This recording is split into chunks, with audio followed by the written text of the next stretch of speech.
Es un gusto, hermanos, estar con ustedes adorando a Dios, Creador del cielo y de la tierra. Hermanos, solo como recordatorio, hemos puesto en pausa el estudio del libro de Juan. Para aquellos que recién nos acompañan, estamos estudiando el libro de Juan de una manera exegética y pensamos reanudarlo el segundo domingo de enero. Mientras tanto, estamos tocando temas aleatorios para terminar el mes de diciembre. El día de hoy vamos a navegar entre algunos textos, veremos el contexto gramatical y haremos una buena exégesis. La idea de esto es que de alguna manera podamos familiarizarnos más en el manejo de las palabras, así que acompáñame a nuestro primer texto. Antes de hacer una oración, 2 de Corintios 5:21. 2 de Corintios 5:21.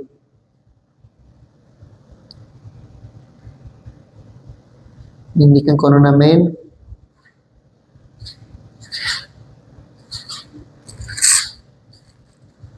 Segunda de Corintios 5:21. Segunda de Corintios 5:21 dice: al que no conoció pecado, por nosotros lo hizo pecado, para que nosotros fuésemos hechos justicia de Dios en él. Vamos a orar. Señor, gracias porque hasta aquí nos has ayudado, porque nos has abierto, Señor, nuestros ojos y nos has traído hasta aquí. Queremos agradarte, Señor, pero para agradarte es necesario conocerte, y eso solo podemos hacerlo, Señor, por medio de tu palabra. Tú nos has dicho en el libro de Jeremías: alábese en esto el que hubiere de alabarse, en entenderme y conocerme. Y así queremos, Señor, entenderte y conocerte. Gracias por mis hermanos que han hecho el tiempo de estar aquí para escuchar tu palabra, porque tú has puesto en nuestro corazón, en su corazón, el venir aquí y asistir, Señor, escuchar tu palabra. Ponemos este tiempo en tus manos, Señor, en el nombre de Jesús. Amén. Pueden sentarse, hermanos.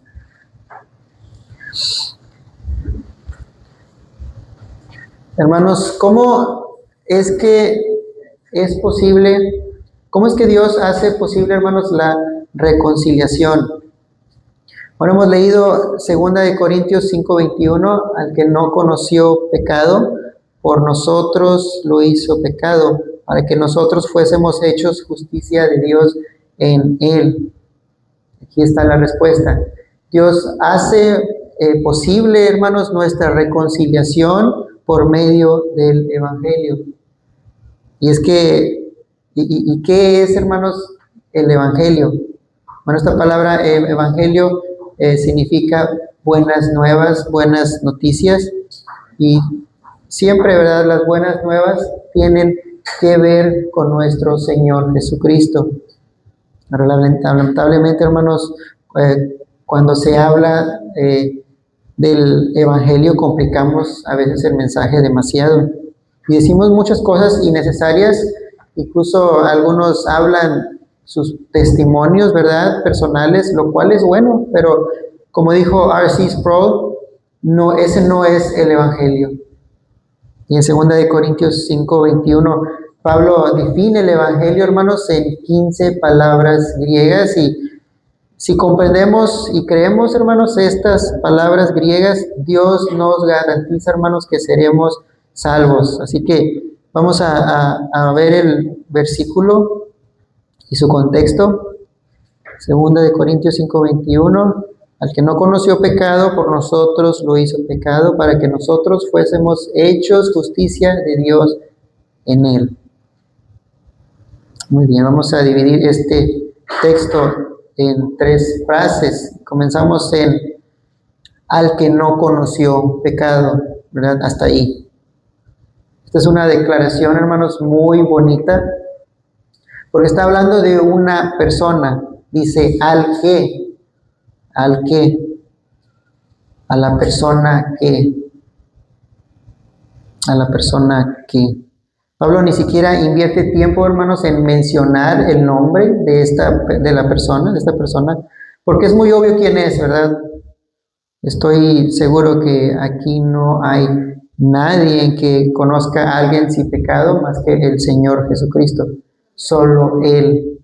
Todos aquí conocen muy bien lo que significa pecado, porque hay una lucha, hermanos, hay una lucha interna dentro de nosotros, y ese es el pecado, hermanos, que se cuelga de nosotros. Tristemente, el cristiano tiene una batalla, hermanos, en tres frentes. La primera es la batalla que se lleva dentro contra la carne, ¿verdad? Esa voz que te dice, no te preocupes, ¿verdad? No te preocupes, que tanto es tantito. Hazlo, al fin no pasa nada. Estoy seguro que ustedes han escuchado esa voz dentro de ustedes. La segunda es la batalla contra el mundo y los placeres que este mundo ofrece, ¿verdad? Es una buena distracción para desviar al cristiano. Por ejemplo, la popularidad, los seguidores en redes sociales, el miedo a ser descubierto que eres cristiano, el deseo de participar con el mundo y todas sus cosas, ¿verdad? Y la tercera y la última, la batalla que pelea el cristiano con el diablo, ¿verdad? Él viene y nos engaña como lo hizo con Pedro, ¿verdad? Jesús le dijo, tú me vas a traicionar, y él dijo, claro que no, iré a la muerte por ti. Ustedes saben qué pasó, ¿verdad? En otra ocasión el diablo engañó a Pedro cuando le dijo a Jesús, ten compasión de ti, en ninguna manera esto te acontezca. ¿Y qué le dijo Jesús?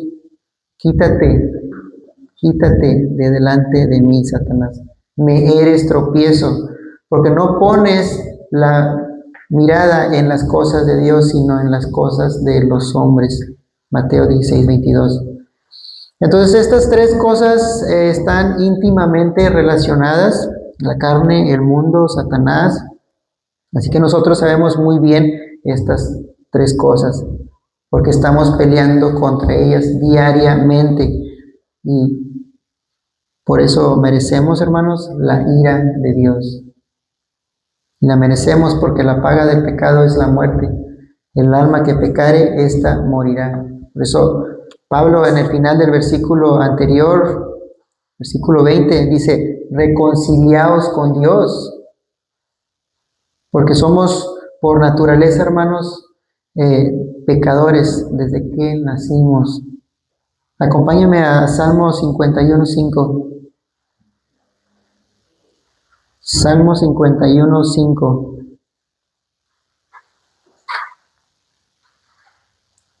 Me indican con un amén. Amén. Salmo 51:5 dice, he aquí, en maldad he sido formado, y en pecado me concibió mi madre. No está diciendo que su madre cometió adulterio y él fue víctima de eso, sino que David resalta la profundidad de la corrupción humana y la necesidad de un arrepentimiento sincero. Paul Washer dijo, ustedes no invierten tiempo enseñándoles a sus hijos a pecar, sino viceversa, ustedes les enseñan a no pecar. ¿Por qué? En maldad han sido formados. Por eso dice Pablo, por tanto, como el pecado entró en el mundo por un hombre, y por el pecado la muerte, así la muerte pasó a todos los hombres, por cuanto todos pecaron. Romanos 5:12. Hermanos, nuestro pecado nos ha puesto en enemistad contra el juez justo del universo. Él es el santo, santo, santo. Él debería condenarnos porque hemos transgredido su ley. Pero Jesús vino a este mundo sin naturaleza pecaminosa a rescatarnos, y Pablo dice, al que no conoció pecado, al que no conoció pecado.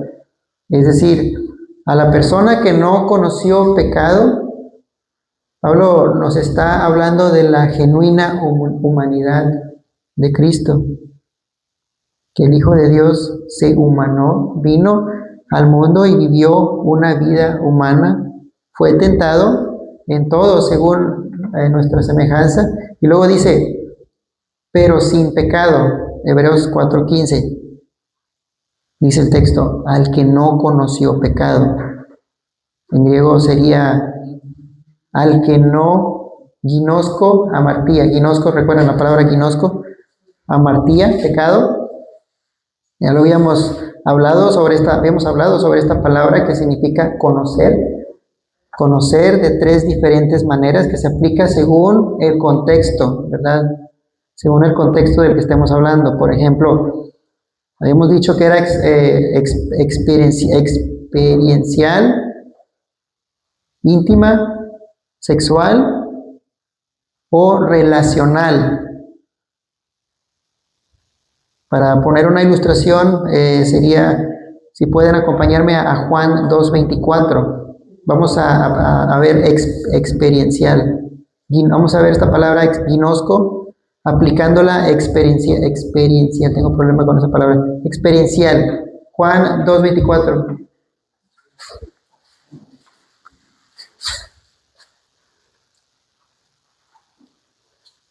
Juan 2:24. Dice, pero Jesús mismo no se fiaba de ellos porque conocía a todos. Ahí está la palabra, ginosco, conocía. Pero Jesús mismo no se fiaba de ellos porque ginosco a todos. Experiencial. Íntima, vamos a mirar la íntima sexual. Génesis 4:1, acompáñeme.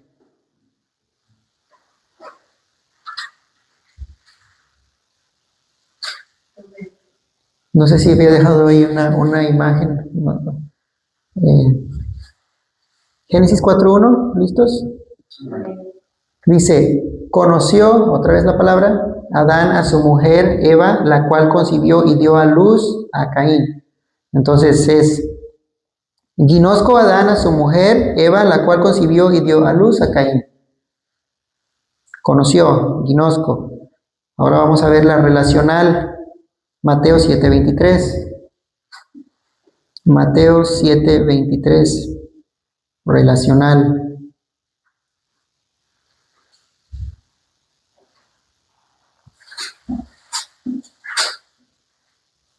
Mateo 7:23.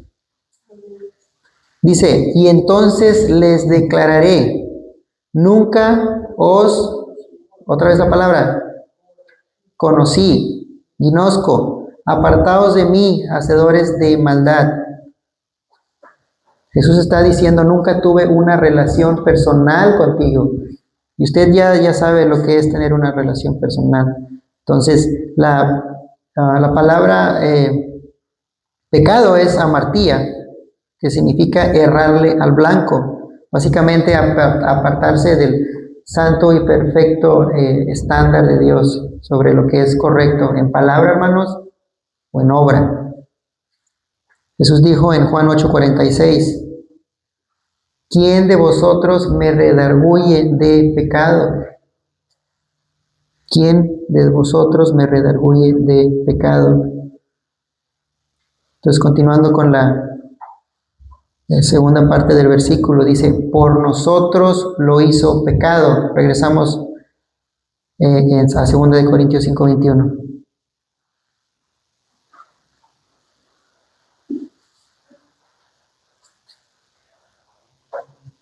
Por nosotros lo hizo pecado.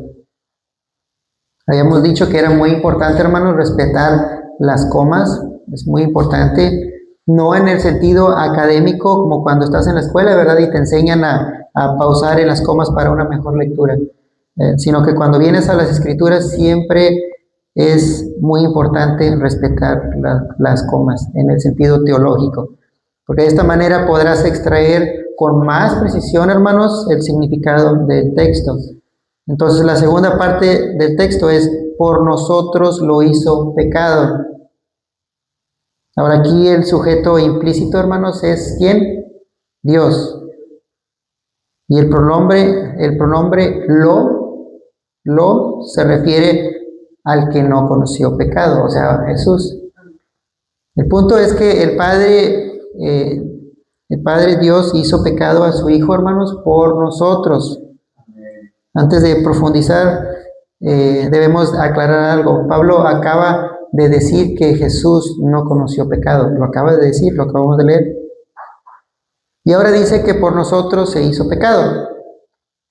Bueno, Pablo no dice que Dios lo hizo pecado. Que Jesús nunca se hizo pecador. Más bien Cristo fue sacrificado por Dios como si hubiera cometido pecado. Dios hizo a Jesús un sacrificio por el pecado. Perfecto.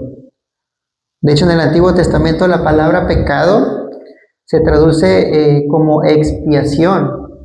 De manera que si leemos este versículo de una manera simple, sería, al que no conoció pecado, por nosotros lo hizo ofrenda.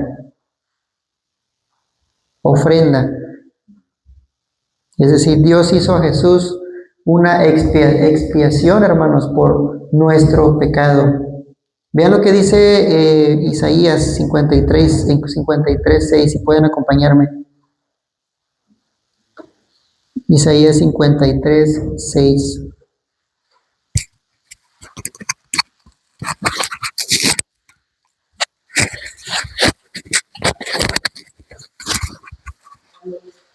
Isaías 53:6, me indican con un amén.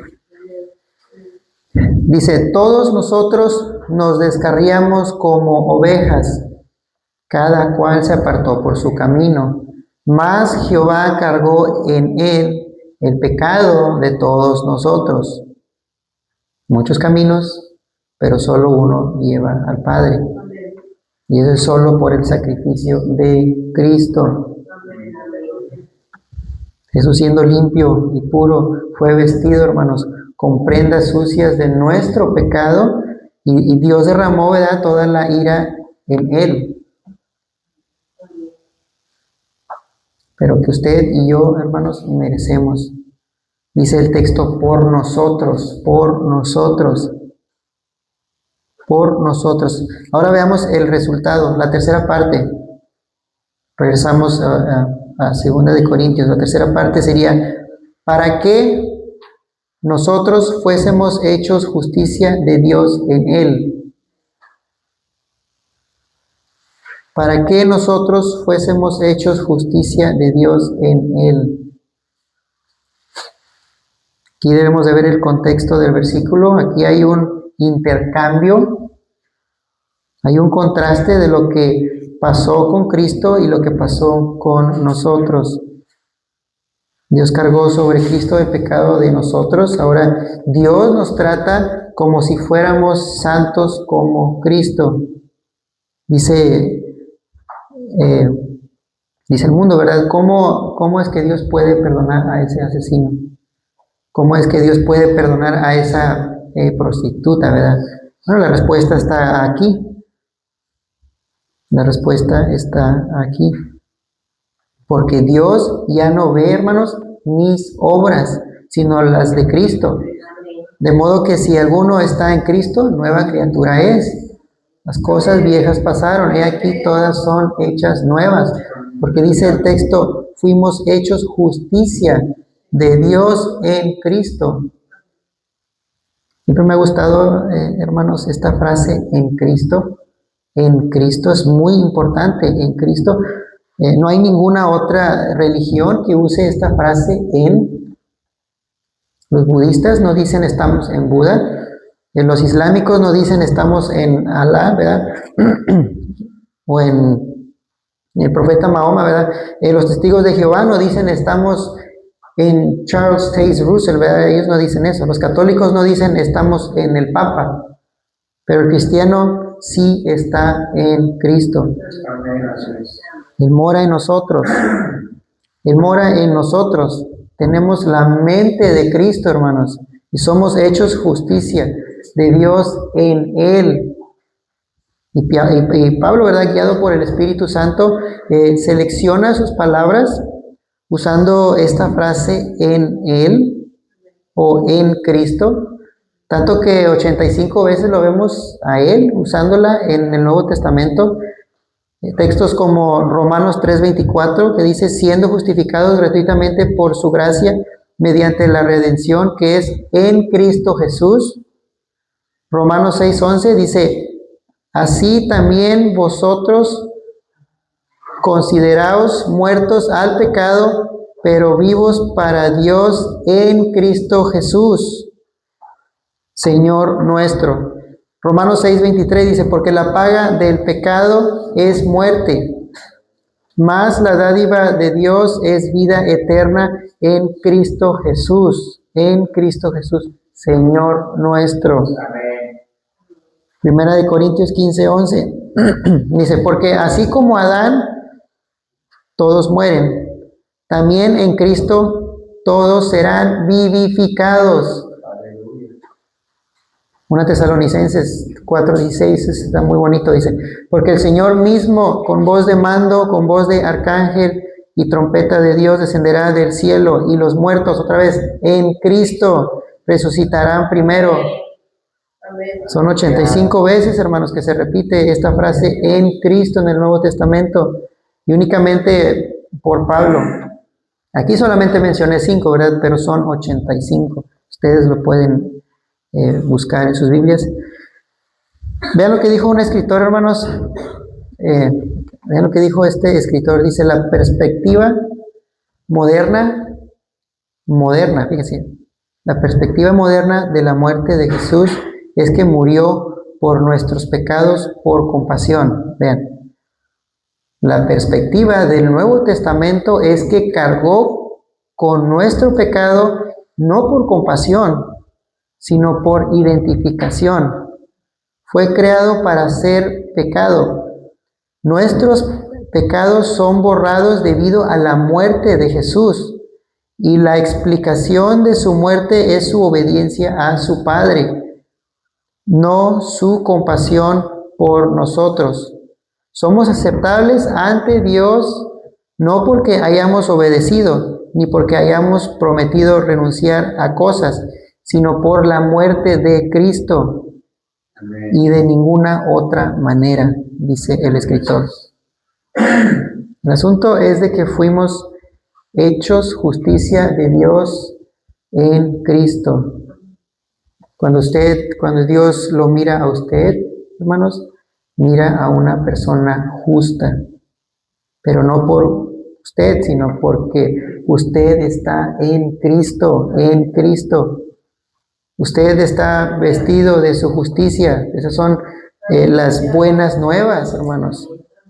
Y este es el mensaje de toda la Escritura, de que si creemos en aquel que no conoció pecado y que Dios lo hizo ofrenda, hermanos, por ustedes, si cree esto, hermanos, usted y yo seremos justicia de Dios en Cristo. ¿Cómo dejar de pecar? Ese es nuestro próximo texto, hermanos.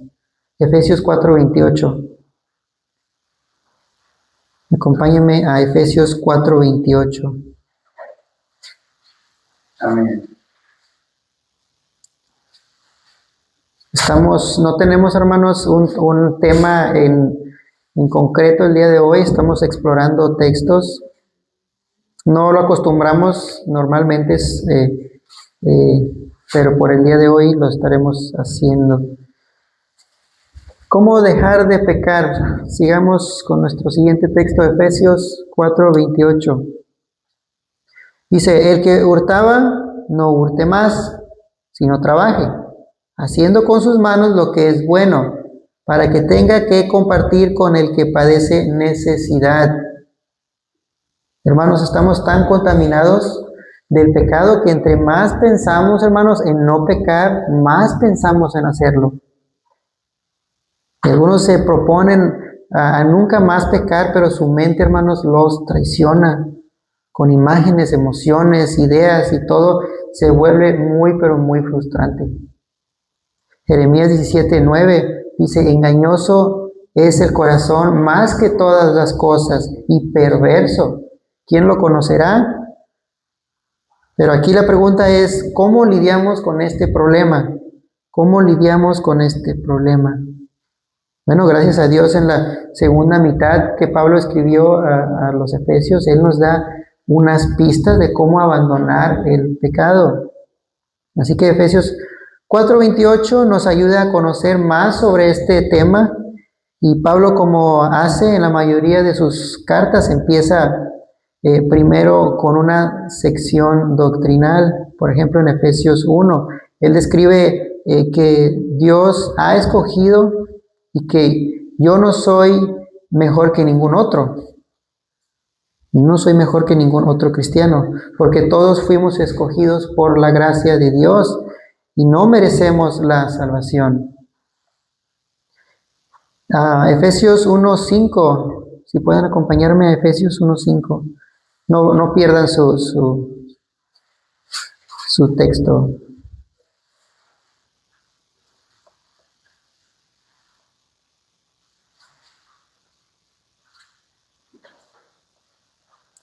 Efesios 1:5 dice, en amor, habiéndonos predestinado para ser adoptados hijos suyos por medio de Jesucristo, según el puro afecto de su voluntad. Después en Efesios 2:1 nos da otra razón de por qué no podemos jactarnos. Efesios 2:1 dice, y Él os dio vida a vosotros cuando estabais muertos en vuestros delitos y pecados. Y Él os dio vida a vosotros cuando estabais muertos en vuestros delitos y pecados. Hermanos, después de haber estado muertos en delitos y pecados, Dios nos salvó, hermanos, por gracia. Amén. Hay otro texto que me gustaría compartir que nos dice que después de muertos hemos sido salvados por gracia. Vayamos a Efesios 2:8. Efesios 2:8. Amén. Dice, porque por gracia sois salvos por medio de la fe, y esto no de vosotros, pues es don de Dios, no por obras, para que nadie se gloríe. Y esto hace que los judíos no sean mejores, ¿verdad? O viceversa, como dice Efesios 3:6, si pueden acompañarme. Efesios 3:6 dice, coherederos y miembros del mismo cuerpo y copartícipes de la promesa en Cristo Jesús por medio del Evangelio de nuestro Señor Jesucristo. Entonces, habiendo dicho todo esto, Pablo exhorta a andar de manera digna del llamado, hermanos. Él nos exhorta a que andemos de manera digna a su llamado. Por ejemplo, Efesios 4:1. Efesios 4:1. Efesios 4:1 dice, yo pues, preso en el Señor, os ruego que andéis, ¿qué dice? Como es digno de la vocación. Esa palabra vocación es llamado. Como es digno de la vocación con que fuisteis llamados. Y la única manera de andar digno de su llamado es básicamente, hermanos, que no pecar. Debemos de andar dignos de su justicia, hermanos, dignos de su salvación. El detalle, hermanos, es que no podemos dejar de pecar con nuestras propias fuerzas, nuestros propios esfuerzos. Y usted lo intenta, lo más seguro es que, si usted lo intenta, hermanos, bajo sus propias fuerzas, lo más seguro es que usted fracasará. Es Dios quien santifica, hermanos. Es Dios quien ha dado vida. Es Dios quien nos redarguye de pecado, hermanos. Es Dios quien hace la obra. Es el Espíritu Santo que nos guía, hermanos, a toda verdad. Él es el único que transforma. Y una cosa muy importante es que Efesios no minimiza nuestra responsabilidad. Dios no nos santifica sin nuestra participación. Sin nuestra participación. Es nuestra responsabilidad, hermanos, tener comunión con Dios en nuestros hogares. Ser cristiano no es solamente venir a la iglesia. Ser cristiano es vivir una vida en comunión, hermanos, con Dios y vivir dignamente, hermanos, como hijo de Dios. Hace como 2 semanas me tocó predicar, ¿verdad?, con los americanos y hablamos sobre Juan 14:6. Al concluir mi enseñanza les dije, citando Juan 14:6, ¿verdad? Y yo soy el camino, la verdad y la vida, nadie viene al Padre sino por mí. Y esto no solo nos dice que Jesús es el camino, ¿verdad?, al cielo, sino que Jesús es el camino que hay que seguir, hermanos. Él es la verdad que hay que creer, hermanos. Y Él es la vida, hermanos, que hay que vivir. Hace unos meses atrás compartí una enseñanza a unos hermanos, ¿verdad? Hace casi el año, yo creo. A unos hermanos de Argentina, que me gustaría tocar ya con más tiempo con ustedes en un futuro. Hablamos sobre el tema de cómo dejar de pecar y toqué el tema de la conciencia. De hecho, este tema lo titulé Una conciencia sin ofensa y ese día cité Mateo 5:29.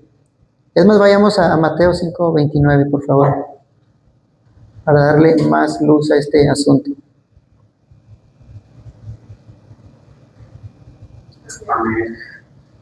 Este es Jesús hablando, hermanos, Mateo 5:29.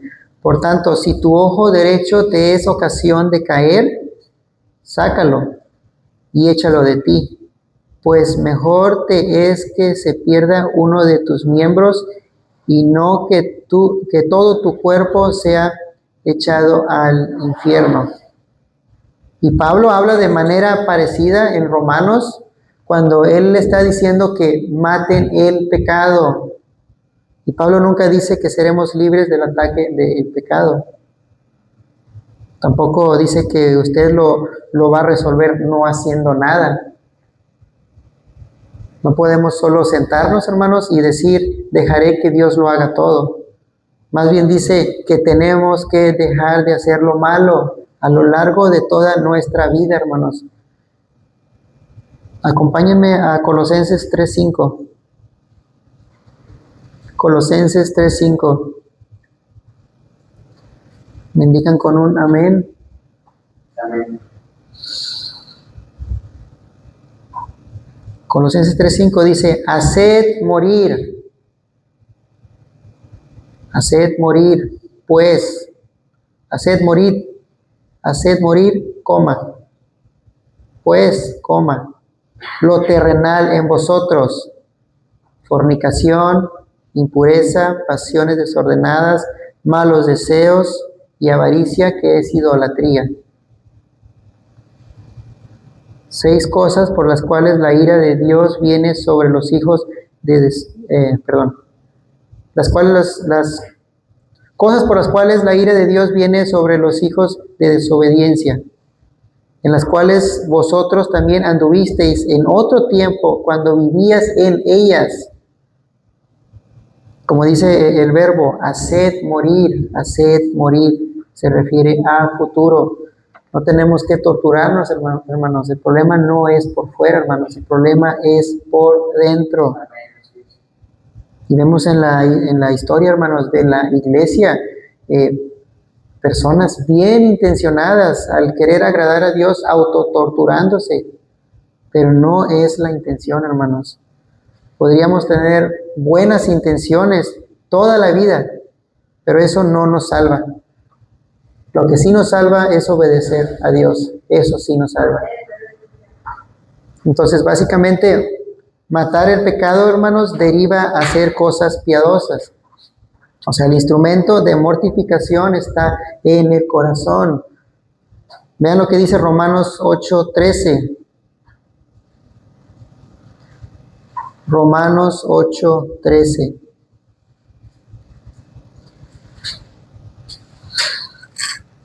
Romanos 8:13. Me indican con un amén.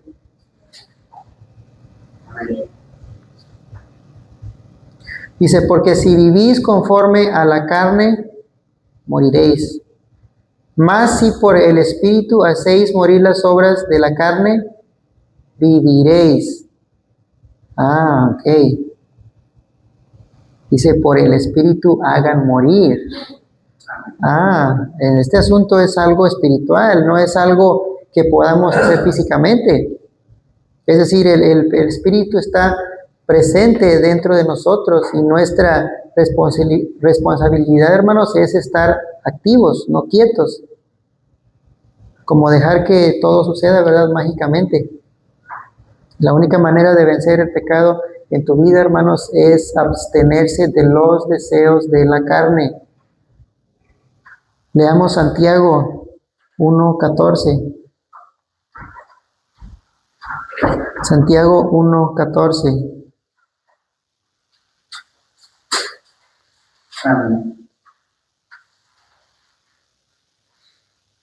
Santiago 1:14 dice sí, sino que cada uno es tentado cuando su propia concupiscencia. Ahora esta palabra concupiscencia, hermanos, es epithumia. Ojalá la esté diciendo bien, epithumia. En griego, que significa un intenso deseo desordenado. Por ejemplo, codicia, lujuria, prejuicios injustos, hermanos, o inclinaciones egoístas. Esto no es solo un deseo sexual desordenado, como algunos piensan. Entonces, sigo leyendo, dice, es atraído y seducido. Versículo 15. Entonces, la concupiscencia, después que ha concebido, da a luz el pecado, y el pecado, siendo consumado, da a luz la muerte. Después dice en el versículo 16, amados hermanos míos, no erréis, no se equivoquen. Hermanos, si vamos a detener o entretener, si vamos a detener el pecado, tenemos que matarlo. Amén. Tenemos que matarlo. Ahora vayamos a 1 de Pedro 2:11.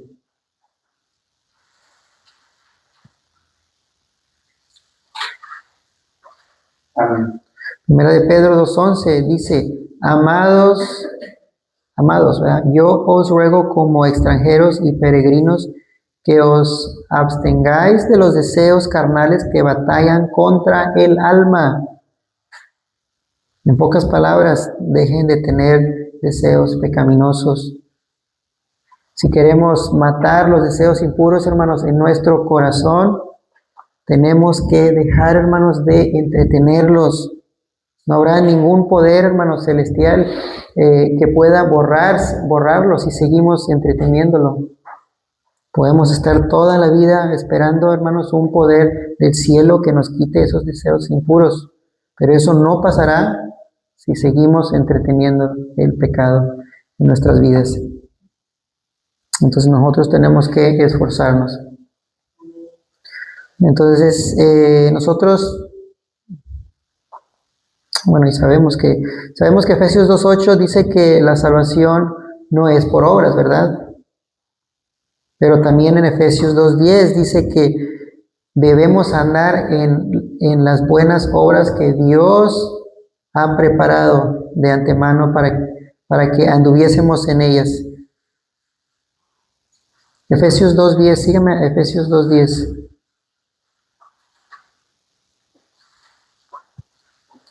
Efesios 2:10. Amén. Dice, porque somos hechura suya, creados en Cristo Jesús para buenas obras, las cuales Dios preparó de antemano para que anduviésemos en ellas. Por eso es que ustedes ven que Pablo, hermanos, empieza esta sección de manera muy práctica. Nos exhorta una y otra vez a abandonar el pecado, hermanos, y andar en justicia. De hecho, hay 25 mandatos, es decir, imperativos, en tan solo 28 versículos. Y vemos un patrón de cómo es que Pablo quiere que abandonemos, hermanos, el pecado. Y puedo ilustrar este patrón con una pregunta basada en el versículo 28. Y la pregunta sería, ¿cuándo es que el ladrón ya no es ladrón? ¿Cuándo es que el ladrón ya no es ladrón? ¿Cuándo es que el ladrón puede decir que se ha arrepentido? Bueno, la respuesta más simple sería, el ladrón ya no es ladrón cuando deja de robar y parece arrepentido, ¿verdad? Bueno, esa es nuestra respuesta, pero no es la respuesta divina. No es la respuesta de Pablo, porque Pablo nos enseña el principio de quitar y poner. El principio de quitar y poner. Es decir, primero tenemos que quitarnos, hermanos, la ropa sucia. O sea, tenemos que dejar de robar, pero no podemos quedarnos así. No podemos quedarnos desnudos. Tenemos que vestirnos después, hermanos, de quitarnos la ropa de pecado. Amén. Tenemos que vestirnos de la justicia de Cristo. Tenemos que andar en las buenas obras que Dios nos ha preparado, hermanos. Entonces, ¿cuándo es que el ladrón está arrepentido de su pecado? Bueno, Pablo nos contesta, Efesios 4:28. Efesios 4:28. Recuerden que este es nuestro texto, hermanos. No lo pierdan. Efesios 4:28. Efesios 4:28. Me indican con un amén. Dice, el que hurtaba, no hurte más. Este es el paso de quitar. Después viene el paso de poner. Dice, sino trabaje haciendo con sus manos lo que es bueno para que tenga que compartir con el que padece necesidad.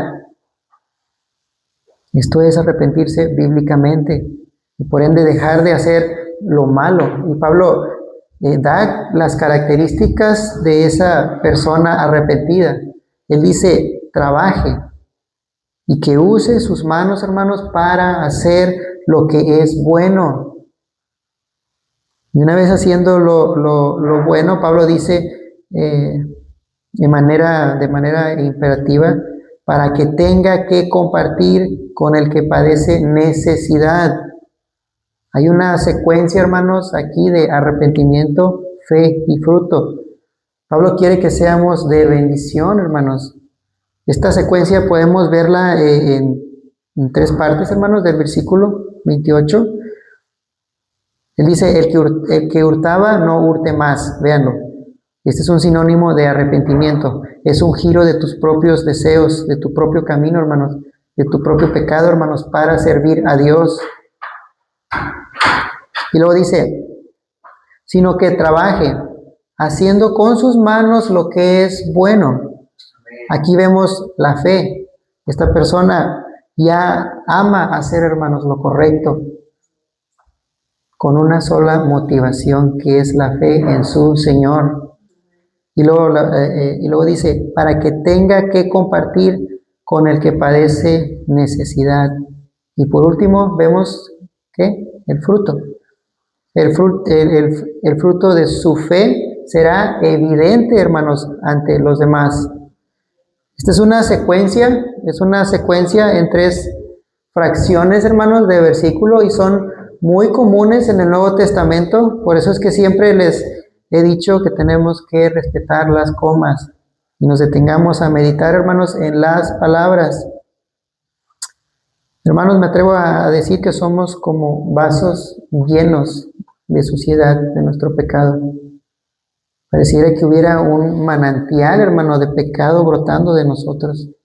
Por eso decía Santiago que somos tentados cuando de su propia concupiscencia es atraído y seducido.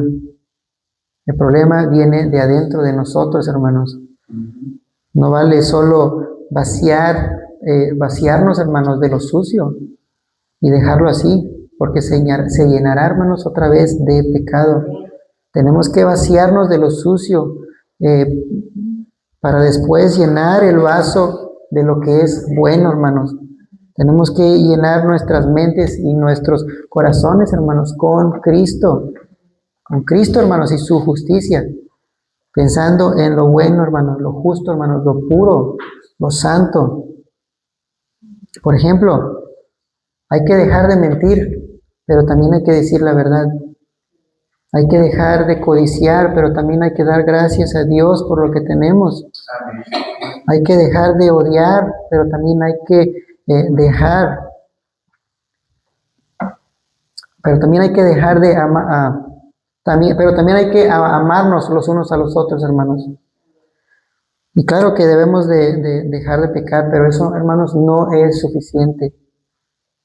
No es suficiente, hermanos, solo hacer esto. Después de quitar el pecado, hermanos, debemos de llenarnos con el Espíritu Santo, hermanos. Amén. Acompáñenme a Efesios 5:18.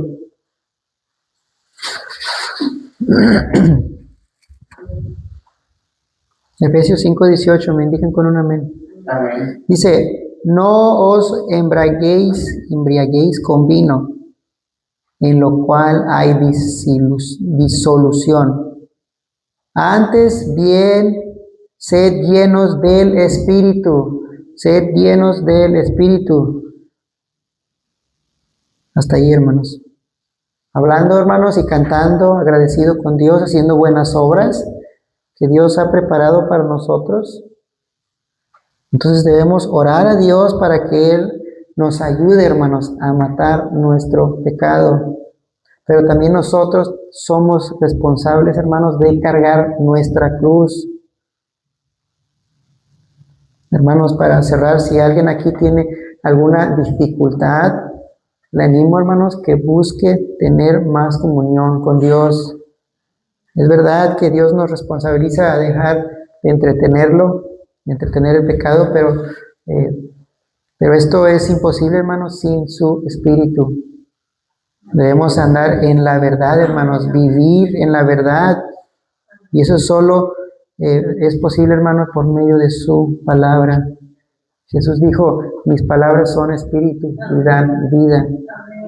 Juan 17:17 dice, santifícalos en tu verdad, tu palabra es verdad. Vamos a orar, hermanos. Vamos a ponernos de pie.